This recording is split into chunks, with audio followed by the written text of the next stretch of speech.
0.7 Energy FM. Good afternoon, Aubrey. Good afternoon, Michelle. I just have a question. After seeing Chelsea kanina on the stage, if you were going to meet her now, right now, if you're gonna have the opportunity to meet her right now, what are you gonna tell her? As in up front, girl, yung tipong girl, ang ganda mo, you did it. What are you gonna say to her?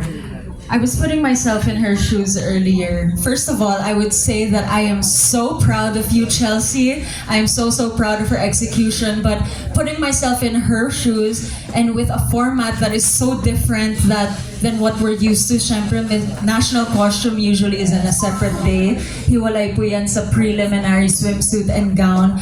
I know a lot of the girls must feel na kulang yung exposure nila. Syempre, inaabangan ko rin naman yung rampahan sa evening gown.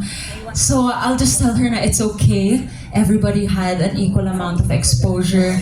Everything is going according to plan. And I always believe this, that everything happens for a reason.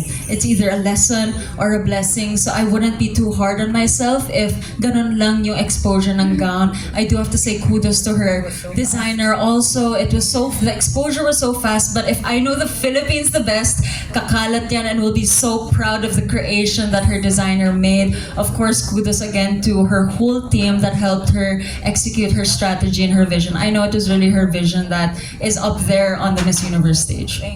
Thank you. Thank you so much. And of course, for the last question, here we go. Good morning po, ma'am. Hello, good morning po. Bukod kay Chelsea, meron ka bang paborito, pinaka-paborito, first, top 5 na paborito mo among those beautiful candidates? Ako masasabi ko lang paborito ko si Chelsea. Si Chelsea lang po talaga yung favorite ko. But I do, my heart will always be and my support will always be to the Philippines. But in this edition, we have quite a number of Filipinas that are also on the Miss Universe stage. So I have to say kudos to them because they were also so stunning. Ang maaasahan natin if galing Pilipinas, kabog, pack, at laging serve ang manggagaling ng Pilipinas. I'm so proud of that representation. Even if they're wearing another country across their heart, I know that they're still beaming with pride knowing that the Philippines will always have their back. But again, if we're gonna play favorites, doon na tayo sa Pilipinas, di ba? Yes! Pilipinas all the way. Thank you po. Thank you so much. Thank you so